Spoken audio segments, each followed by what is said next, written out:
Now we're going to get into things to discuss. And this is a slide that is going to be for everybody. And as you think of things over the weeks, over the next 2 weeks, send them to me.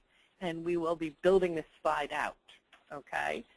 I've kind of seeded it a little bit with where people are getting stuck in the process. What do you need to learn in the next 2 weeks? Okay, I really didn't word that question correctly, excuse me. And then new technologies, new websites and stuff like that. So is there any one particular subject people would like to discuss? Do you guys want to see a new tool? What would you like from this point? Kayla, what would you need? I guess just because I've dealt with it so long, I'd really like to talk a little bit about the recruitment process, but also dig in deep, like when do you take control of a candidate and why and how? I'd love to hear some of David's horror stories. But those are things that I would really like to see. Talk about those issues that are almost related to psychology in terms of how you're dealing with people and what you're saying and how. Those are the tools I think I need the most. Okay. Anybody else? Alan, how do you feel about that? You're kind of invested now. I'm on the fence. Okay. All right. Well, you're having trouble keeping control of the process. What do you mean by the term I'm invested? That's what what's invested mean? I do wonder. I got to tell you, sometimes I wonder why people get into this industry. And, you know, everything that seems easy is not. Yeah, if it was easy, they wouldn't pay us the fees they pay us. No, and I had a guy the other day on the phone tell me, "Oh, what about doing it for 5%?" And I just laughed. Really? Owner of a company. Yeah. I said, "Well, yeah, that's fine. I'll send you what a 5% employee would be worth." That's right. Yeah. I think this hits for Toby too, is getting control of, you know, both the candidate and the client and what it looks like. You know, what is control? Maybe the better question is, what is control? Yeah, that's a good one. Yeah. So, David, what do you consider control of candidate or client?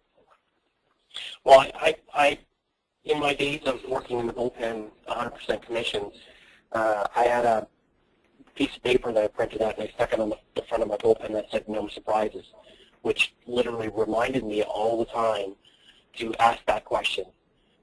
You know, listen to your candidate, because when you do come to the end and now all of a sudden they pop up and say, "Well, I want more money," you know, okay, I didn't see that coming, but now I got to deal with it. And you know, so the less surprises you have is the whole idea.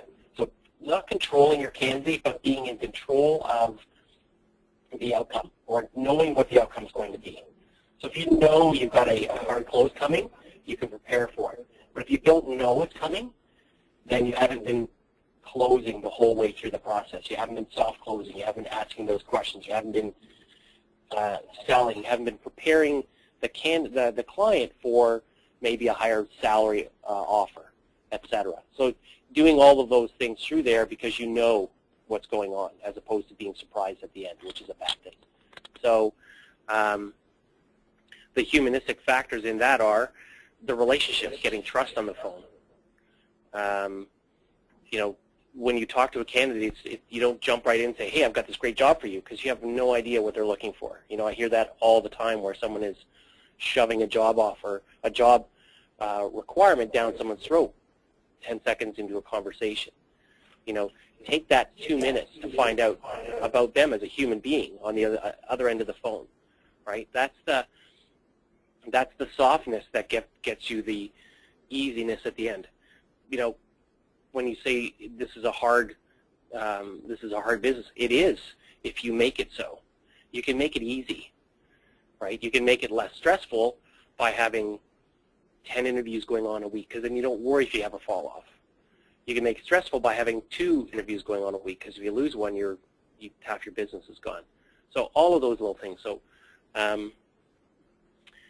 it's taking 18 years of learning how to control candidates is difficult to summarize very quickly, but really it comes down to, remembering that there's a person at the other end of the phone, asking the right questions, and if you hear something that's not in line with what you're expecting, dig into it and find out. Don't be afraid of what they're going to say.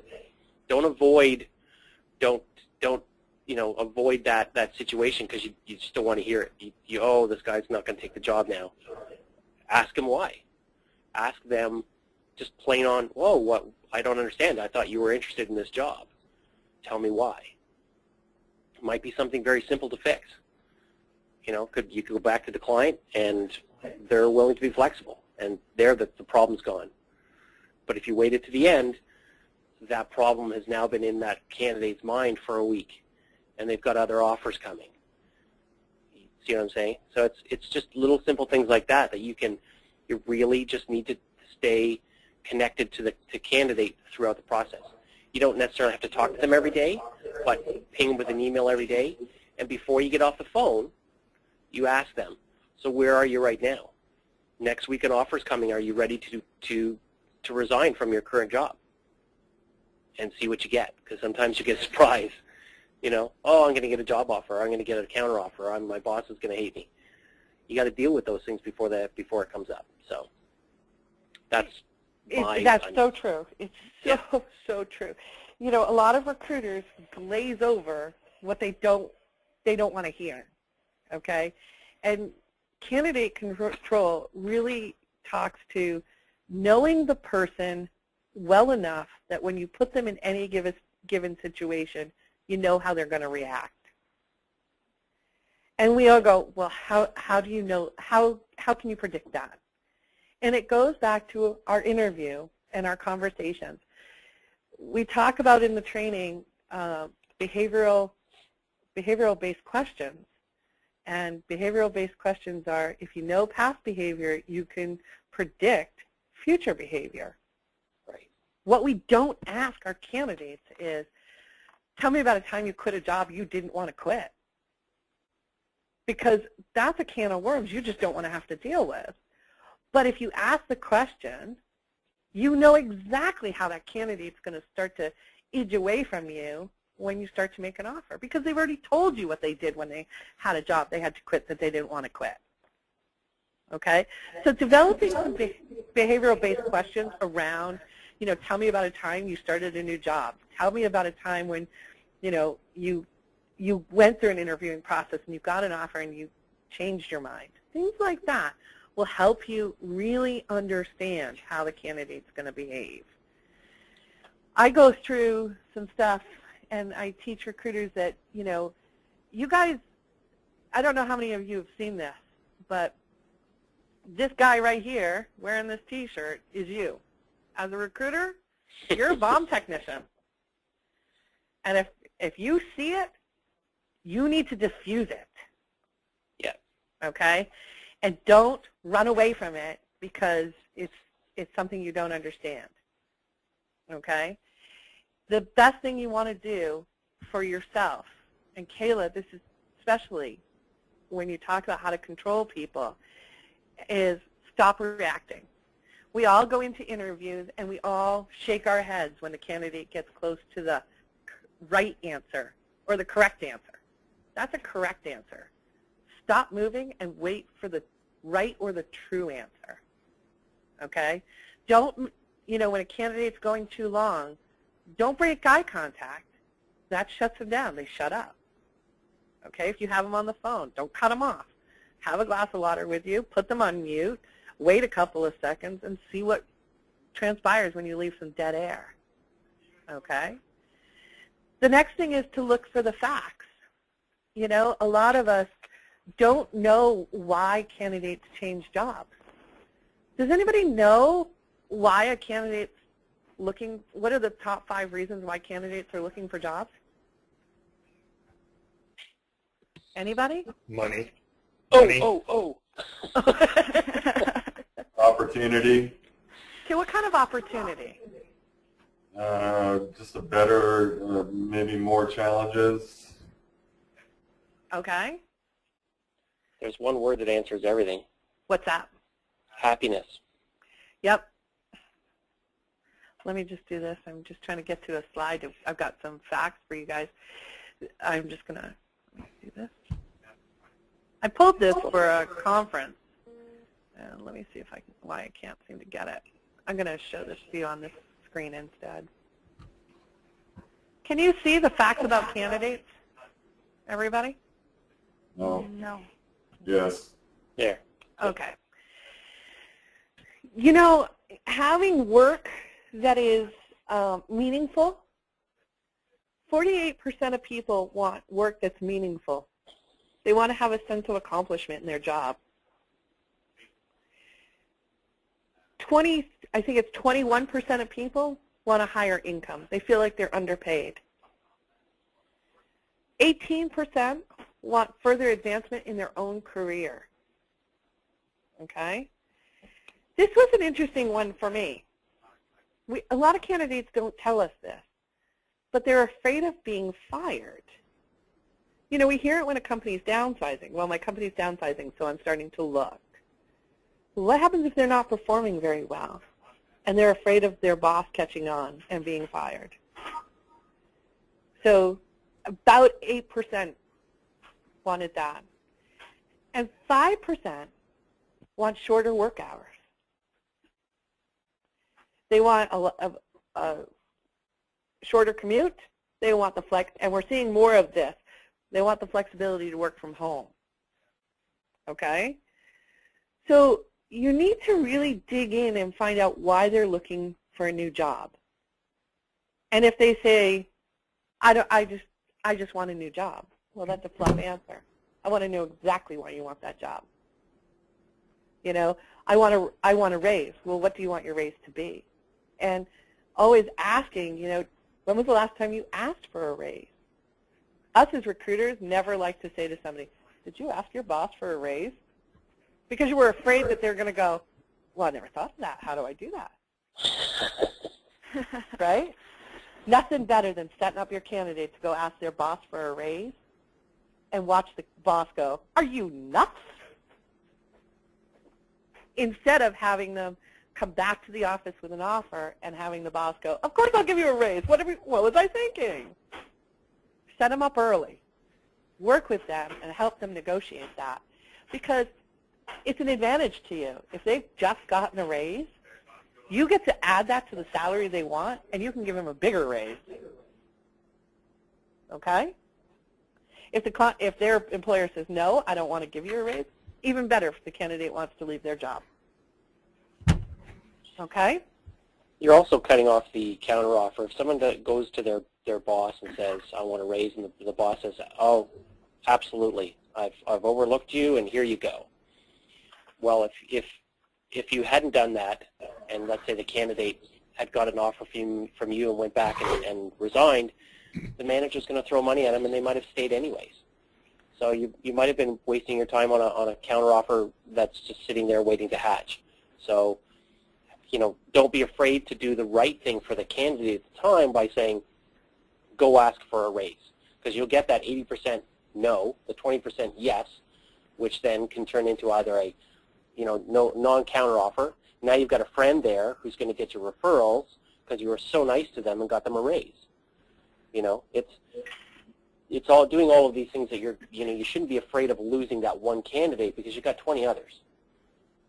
Yep. The last thing is listen to understand. We spend a lot of time listening to react to people. When somebody says, how are you? You're automatically trained to go, I'm fine, how are you? You didn't even hear the question, right? And when we say to a candidate, why are you looking for a new job? And they say, just because I'm looking for a new job. Well, that was a good enough answer. Well, what does that mean? Always ask the 5 whys to get to the root problem. Okay? Kayla, does that help? Toby, does that help? And Alan?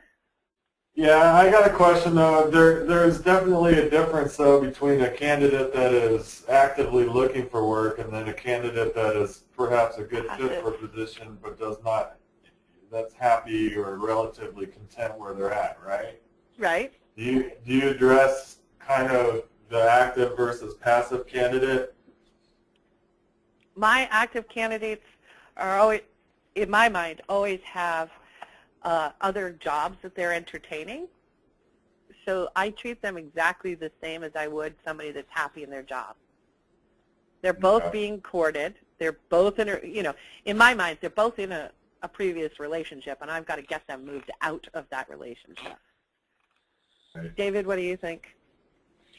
It's for me, it's addressing the red flags. If someone says I'm looking for more money,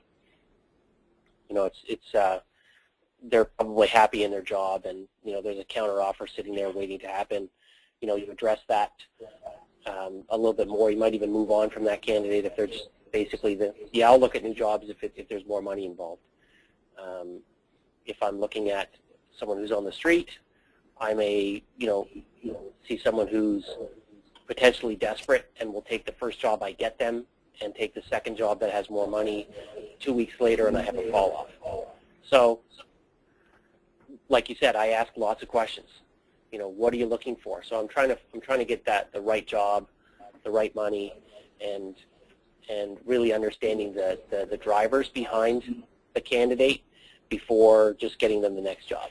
Because you play someone like that who's off the street and you're crossing your fingers, right? Unless you know all of the drivers, not just the money and the security of a job, but everything.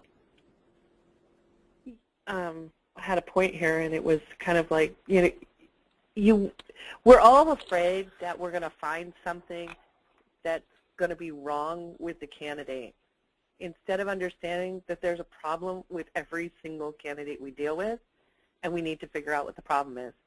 You can't defuse the bomb if you don't know what the bomb looks like. Yeah. Nobody's perfect.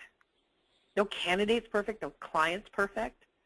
But if you understand where the issues are, you can address them, and you can either fix them or, find them the right person. We all have the clients that don't pay enough for a job. There's always a candidate for that job. It's just going to take longer to find them. And the client needs to wait. Some candidates want too much money. There's a job for them. It's not on our desk today. It might take 6 months. And some candidates are willing to wait. So don't be afraid of the skeletons. You should be looking for them. If the candidate's too perfect, your spidey sense should be going off that there's a problem. Okay? Alan, does that answer your question? It actually did, yep. Okay. Toby, how do you feel about it? No, Go ahead, Alan. No, we've covered off some good stuff here. Good. Yeah, you got to be very clear with the candidates. One quick thing too, Rebecca.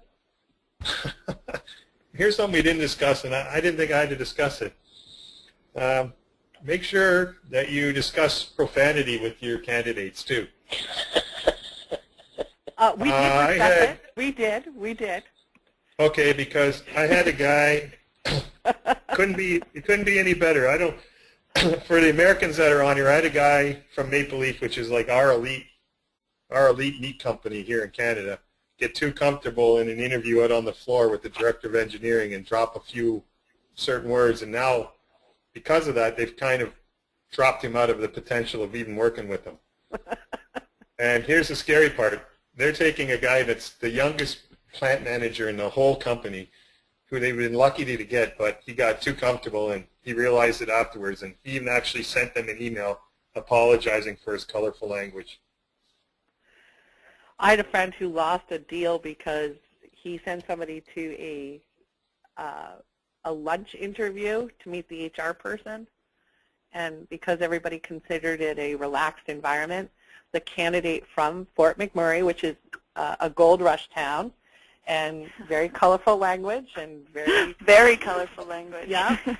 And while he was sitting in Vancouver, proceeded to tell a racist joke. Oh. The HR person just declined him.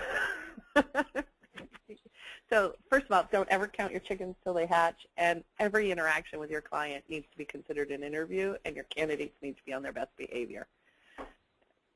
So remember that all the way through this process.